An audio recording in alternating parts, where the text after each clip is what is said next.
The hospital smell never left Daniel's clothes. Even when he showered, even when he changed into fresh shirts, he swore he could still detect it, antiseptic mixed with fear, clinging to his skin like a second layer. He had spent a year inside those walls. A year watching Amara fight a battle neither of them thought she would win. Hello guys, welcome to my channel where interesting stories are told. Don't forget to like this video, subscribe, share it with your friends, and drop your thoughts in the comment section below. When the doctors first gave their diagnosis, Daniel remembered the way the floor seemed to tilt beneath him. Stage 3. Aggressive. Uncertain prognosis. Amara had looked at him with eyes that begged him not to cry, so he didn't. Not then. Not in front of her. He saved his tears for the parking lot, for the drives home he made alone, for the nights when exhaustion should have knocked him out but fear kept him awake. Treatment was expensive. Brutal. Endless. Insurance covered some of it, but not nearly enough. Daniel worked as a junior accountant at a mid-sized firm, stable, but not wealthy. Within 2 months, his savings were gone. By the 4th month, he had taken loans from friends, family, anyone willing to help. By the 6th, he was working 3 jobs. Mornings, he went to the office. Evenings, he drove for a rideshare company. Nights, he did freelance bookkeeping until his eyes burned. Weekends didn't exist anymore. Sleep became something he borrowed in 20-minute intervals. His body moved on autopilot, his mind locked in a single prayer: let her live. Amara's family helped where they could, but they were stretched thin themselves. Her mother stayed at the hospital most days, but Daniel was the one who handled the bills, the medication schedules, the late-night emergencies when her fever spiked or her breathing grew shallow. He became fluent in medical jargon he never wanted to learn. He knew the names of every nurse on her floor. He knew which vending machine had the least stale coffee. His friends stopped calling after a while. Not out of cruelty, but out of irrelevance. What could they offer him? Nights out. Laughter. Those things belonged to a version of Daniel that no longer existed. He didn't blame them. He simply stopped noticing their absence. Amara noticed him, though. Even through the haze of treatment, even when the nausea made her curl into herself, she would reach for his hand. "You're still here," she would whisper, and he would nod because words felt too heavy. Of course he was still here. Where else would he be? When the doctors finally said the word remission, Daniel didn't feel relief. He felt numb. A year of adrenaline had kept him upright, and now that it was over, his body didn't know how to stand on its own. Amara cried. Her mother cried. The nurses cheered. Daniel sat in the corner of the room and stared at the wall, trying to remember what hope was supposed to feel like. They went home 2 weeks later. Amara was weak but healing. She needed rest, good food, and time. Daniel needed all of that too, but time was the one thing he couldn't afford. The debts he had accumulated didn't care about remission. They arrived in his mailbox daily, in envelopes that felt heavier than they should. He kept working all 3 jobs. The rideshare app stayed open on his phone even during his lunch breaks. The freelance work stretched into the early hours of the morning. He was too tired to cook, too broke to eat out, too busy to care. His weight dropped. His hairline seemed to recede overnight. The lines around his eyes deepened into permanent creases. Amara recovered faster than he did. Within 3 months, she was back to her old routines, meeting friends, scrolling through social media, talking about plans for the future. She glowed with health, with life, with the second chance she had been given. Daniel was happy for her. Truly. But happiness didn't pay the numerous bill. She started noticing things. Small things at first. The way he no longer surprised her with flowers. The way date nights had disappeared entirely. The way every conversation seemed to circle back to money, how much they owed, how much he was making, how long it would take to break even. "You've changed," she said one evening, her tone halfway between observation and accusation. Daniel looked up from his laptop, where he had been reconciling accounts for a client. He was so tired he could barely focus on the screen.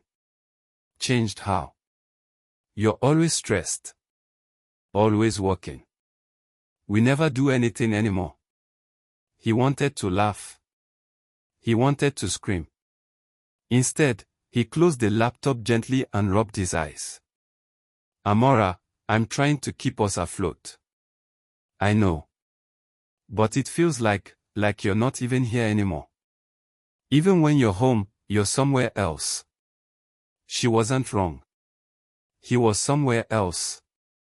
He was in the place where survival lived, where love was measured in sacrifices she couldn't see because she had been too sick to witness them.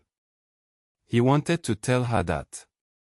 He wanted to explain that the man she fell in love with hadn't changed, he had simply been hollowed out, piece by piece, to keep her alive. But he didn't say any of that. He just nodded.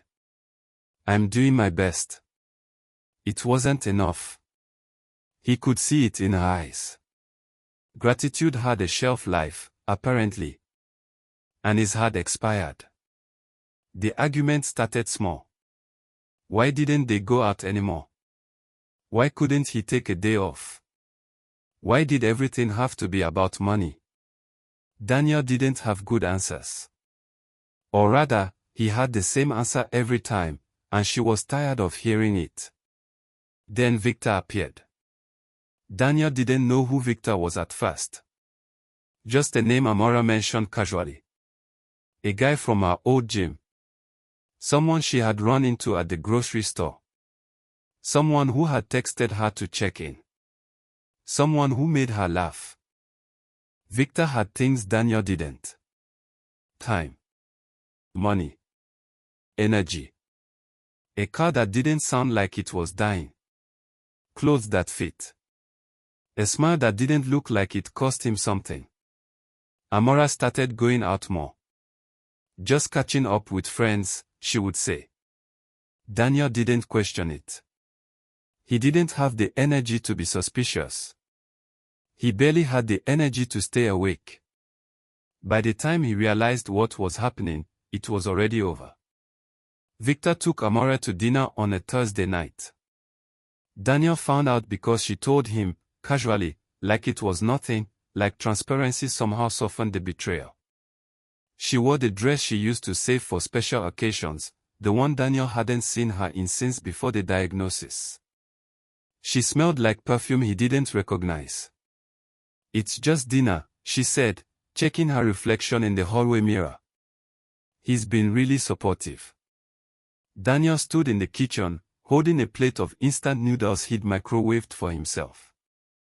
He didn't ask where Victor had been during the surgeries. During the midnight panic attacks. During the months when Amara's hair fell out in clumps and she couldn't look at herself in the mirror.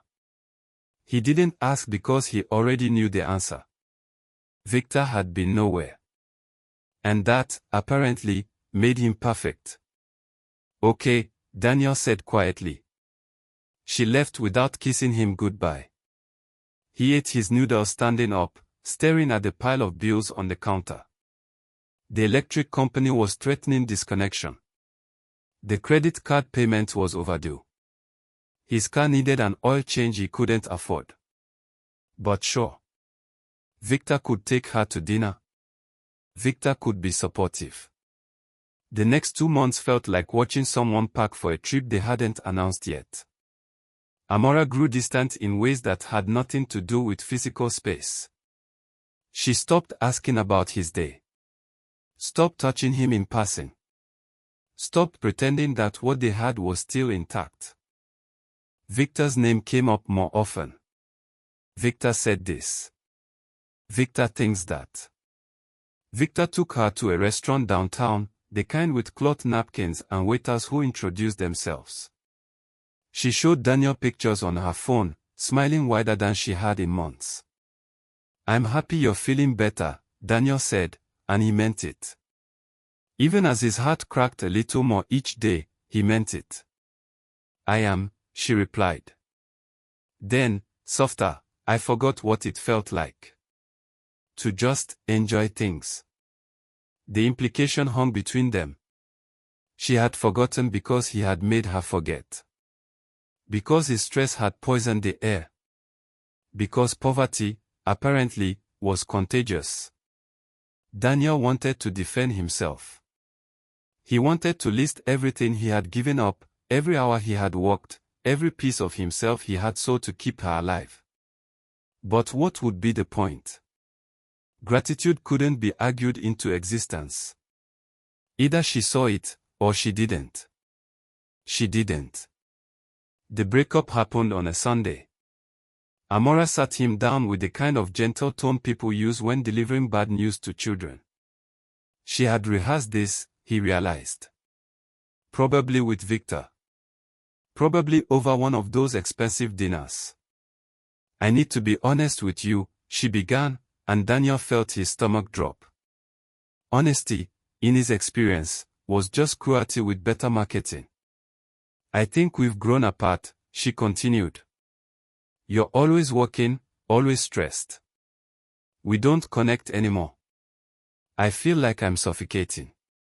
Daniel almost laughed. Suffocating. That was rich. He had watched her suffocate, literally, when her lungs filled with fluid and the doctors had to drain them.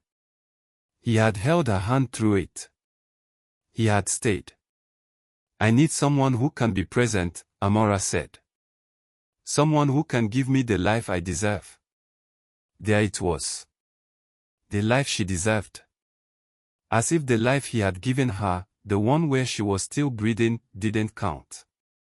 "Is it Victor?" Daniel asked, though he already knew. She hesitated, then nodded. "He makes me feel sane." Daniel wondered what Victor saw. Probably the same thing everyone saw when they looked at Amara now, a beautiful, vibrant woman who had beaten cancer.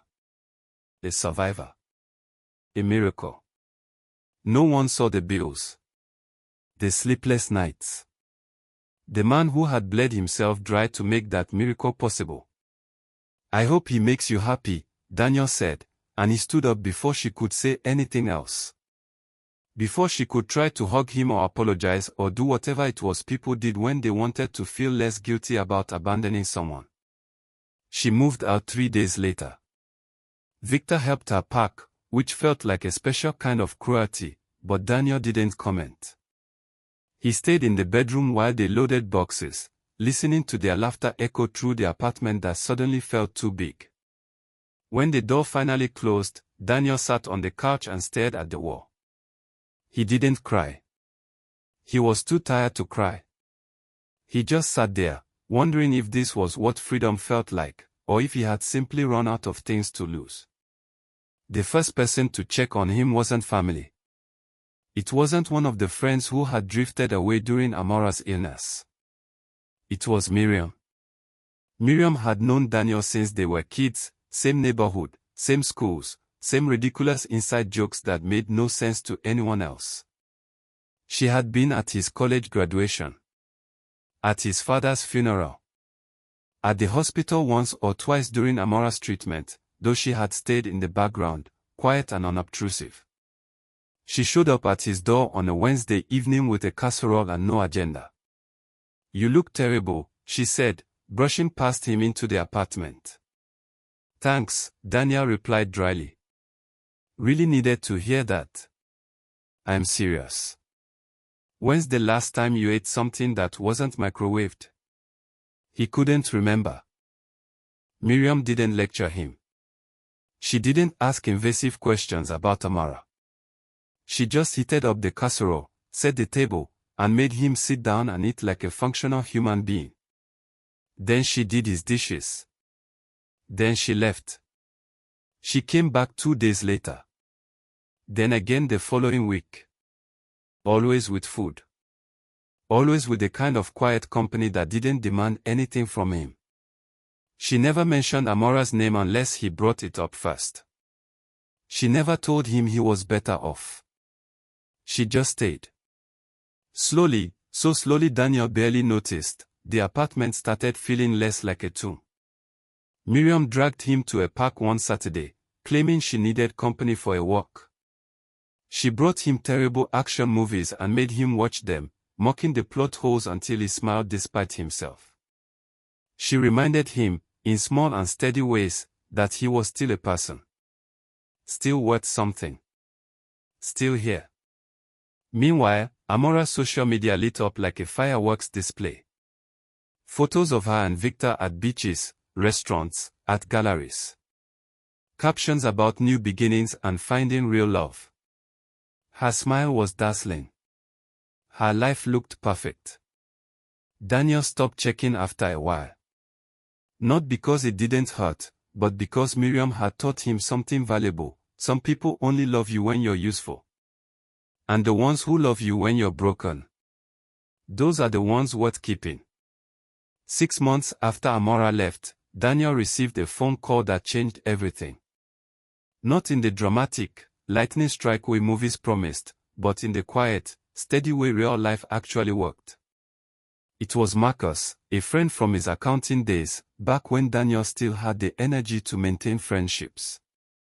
"I've got a proposition," Marcus said. "Me, you, and James. Business partnership. Corporate consulting. I know you're buried right now, but hear me out." Daniel almost said no. He was too tired for dreams. Too broke for risk. But something in Marcus's voice, confidence, maybe, or just the memory of who Daniel used to be, made him listen. The pitch was solid. Marcus had the connections. James had the technical expertise. Daniel had the financial acumen they needed to make it legitimate. It wouldn't be easy. It would require long hours, unpaid work up front, and faith that something good could still happen to someone like him. Miriam was the one who convinced him to take the leap. "What's the worst that could happen?" she asked over coffee one evening. They had fallen into a routine, her place on Thursdays, his place on Sundays, always with food, always with conversation that felt effortless. "I fail," Daniel said. "I go deeper into debt. I prove everyone right who thought I'd never recover." Or, Miriam countered, "You succeed. And you prove yourself right." She had a way of making hope sound reasonable. Daniel signed the partnership agreement on a Tuesday. For the first 3 months, nothing changed. He still worked his 3 jobs, still scraped by, still woke up tired. But now he also spent his few free hours building something. Proposals. Presentations. Cold calls to companies that barely glanced at their emails. Then, slowly, things shifted. Their first client was small, a local business that needed help restructuring their finances. The pay was modest, but it was a foothold. Word spread. 1 client became 2. 2 became 5. By the end of the year, Daniel was able to quit the rideshare job. 6 months after that, he quit the freelance work. For the first time in nearly 3 years, Daniel worked 1 job. A job he owned. A job that paid him what he was worth. The debts that had haunted him for so long began to shrink. Not overnight. Not magically. But steadily, like watching a wound heal. He paid off the credit cards first. Then the personal loans. Then, finally, the medical bills, the ones that had started this whole nightmare. The day he made the last payment, he sat in his car outside the bank and cried. Not from sadness. From relief. From the kind of exhaustion that comes when you've been holding your breath for years and finally remember how to breathe. Miriam was the first person he told. "I'm proud of you," she said simply, and the way she looked at him, like he had done something remarkable just by surviving, made him realize something he'd been too blind to see. He had fallen in love with her. Not the desperate, all-consuming love he'd had with Amara. Not the kind that required grand gestures and constant proof. This was different. Quieter. Rooted in the thousand small moments when Miriam had shown up and stayed. When she had fed him, listened to him, reminded him he was human. She loved him when he had nothing. And now that he had something again, she still looked at him the same way. Daniel proposed on a random Wednesday. No elaborate plan. No expensive ring, yet.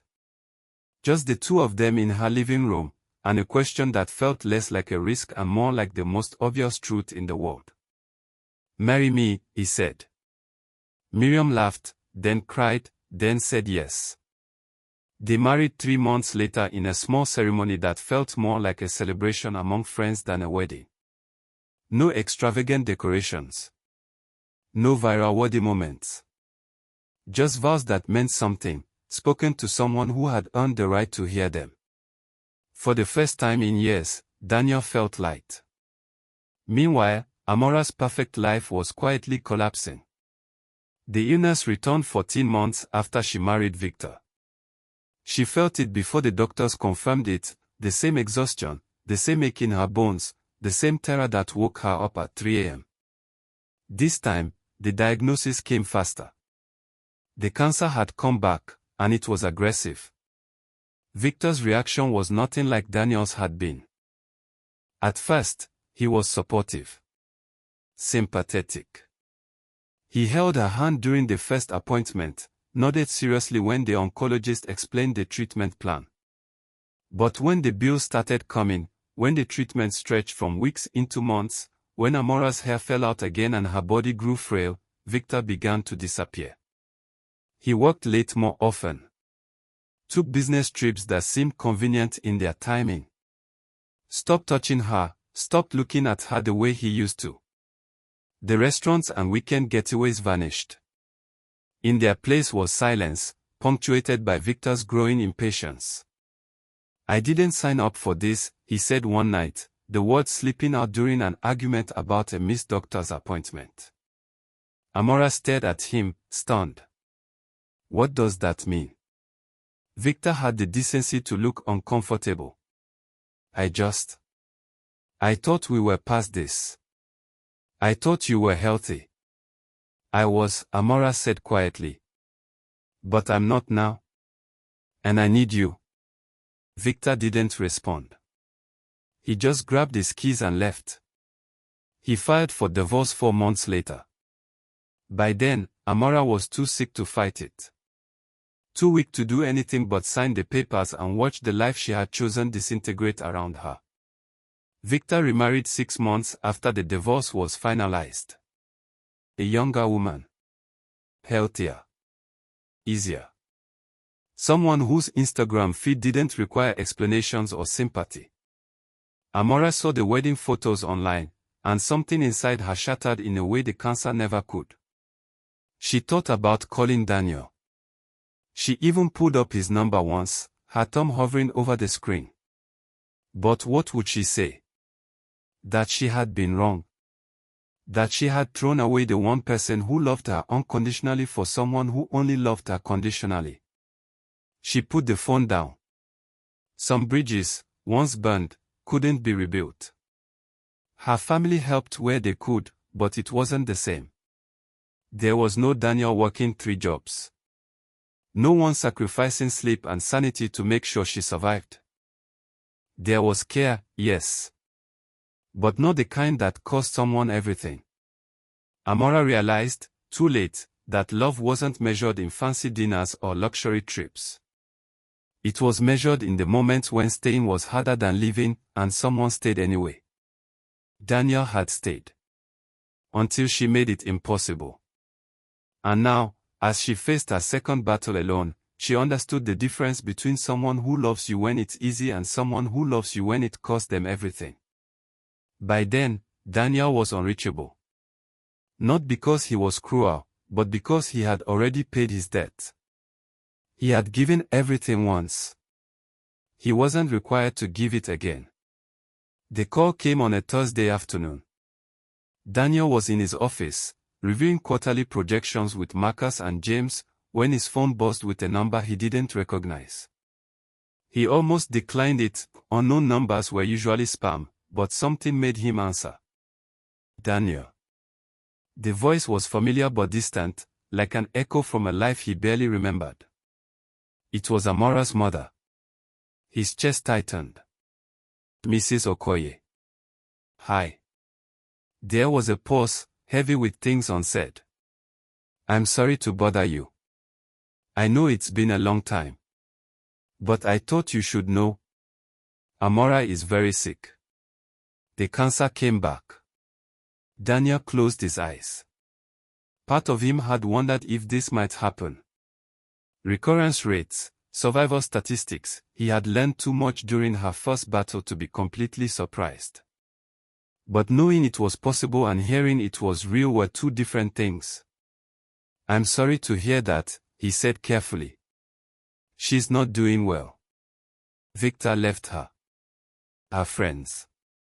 Mrs. Okoye's voice cracked. Most of them disappeared when things got hard again. I thought maybe you could visit. Just once. I think it would mean a lot to her. Daniel felt the weight of expectation pressing down through the phone. Mrs. Okoye had always been kind to him. She had thanked him repeatedly during Amara's first illness, had called him a blessing, had treated him like family. He didn't want to hurt her. Mrs. Okoye, he said gently, I'm married now. My wife, she's my priority. I don't think it would be appropriate. The silence that followed was painful. I understand, Mrs. Okoye finally said, though her voice suggested she didn't. Not really. I just thought, well, you were always so good to her. I was, Daniel agreed. But that part of my life is over. I hope she gets the help she needs. I really do. But I can't be that help. Not anymore. After he hung up, Daniel sat quietly for a moment. Marcus and James exchanged glances but said nothing. They knew enough of the story to understand. That evening, Daniel told Miriam about the call. They were in the kitchen, she was chopping vegetables while he set the table, the kind of domestic rhythm that had become their language.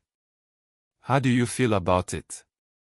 Miriam asked, not looking up from the cutting board. Sad, Daniel admitted. Not for me. For her. Nobody should go through that alone. But you're not going to see her. It wasn't a question, but Daniel answered anyway. No. I can't go backward. Not after how hard it was to move forward.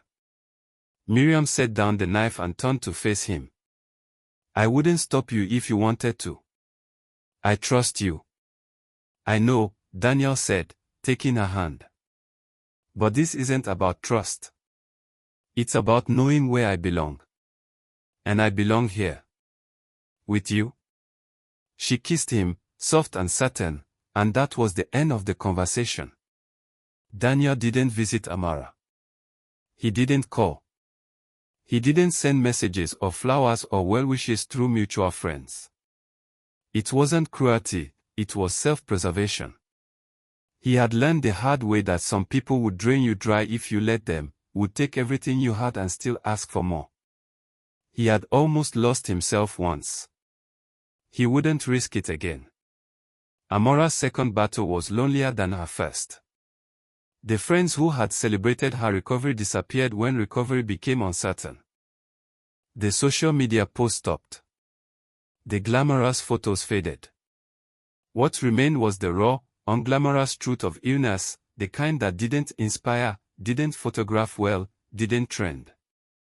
Victor's new wife posted regularly about their happiness, their travels, their perfect life. Amara stopped looking after a while. Some wounds were self-inflicted, and she had no one to blame but herself. Her mother stayed, of course. Her sister visited when she could. But there was no Daniel working himself to exhaustion, no one treating her survival as the only thing that mattered. The absence of that kind of love, the sacrificial, all-consuming kind, was louder than any words. One afternoon, while her mother dozed in the chair beside her hospital bed, Amara found herself thinking about the night she told Daniel she was leaving. She had been so certain then. So convinced that she deserved more. More excitement. More comfort. More proof that she mattered. What she hadn't understood was that she had already been given proof. Every sleepless night Daniel worked. Every bill he paid. Every time he showed up exhausted but still present, that was proof. She just hadn't recognized its value until it was gone. Meanwhile, Daniel's life continued to bloom. The business grew steadily. He and Miriam bought a house, nothing extravagant, but theirs. They talked about children, about the future, about dreams that felt possible again. Daniel smiled more. Laughed easier. The weight that had pressed on him for years had lifted, not because his circumstances were perfect, but because he was finally surrounded by people who valued him. Miriam never asked him about Amara again. She didn't need to. She understood that some chapters closed not with dramatic endings but with quiet decisions to stop rereading them. One evening, about 8 months after Mrs. Okoye's call, Daniel and Miriam were walking through the park where she had first dragged him during his darkest days. The sun was setting, painting everything gold, and Miriam was telling him a ridiculous story about a client meeting that had gone hilariously wrong. Daniel listened, laughing at the right moments, holding her hand, feeling something he hadn't felt in years, lightness. Not the absence of problems, but the presence of someone who made problems feel manageable. "You know what I love about you?"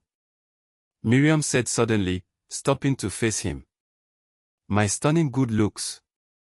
Daniel joked. She rolled her eyes. "Your resilience. You went through hell, and instead of becoming bitter, you became better." Daniel considered this.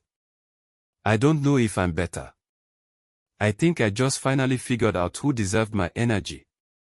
"Same thing," Miriam said, kissing his cheek.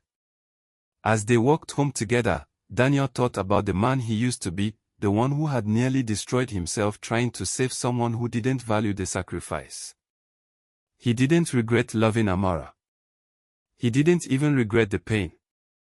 Because without it, he wouldn't have learned the most important lesson of his life. Some people are only strong enough to love you when it's convenient. When you're healthy, successful, easy to be around. That kind of love is conditional, transactional, fragile. But then there are people like Miriam. People who see you at your worst and don't run.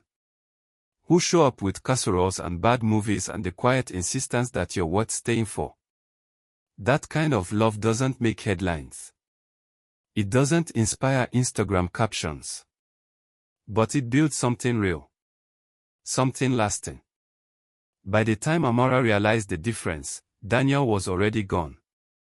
Not out of spite, but out of wisdom. He had learned that you can't save someone who doesn't want to be saved. And you can't build a life with someone who only values you when you're useful. So he built a life with someone who valued him when he was broken. And when he finally became whole again, she was still there, loving him exactly the same. That, Daniel understood, was the only kind of love worth having. Some people will love you when the sun is shining and leave when the storms come. Others will stand beside you in the rain and help you find shelter. True love isn't measured in grand gestures or perfect moments, it's measured in consistency, in staying power, in the quiet choice to remain when living would be easier. Your worth isn't determined by how useful you are to someone, but by how you treat others when it costs you something.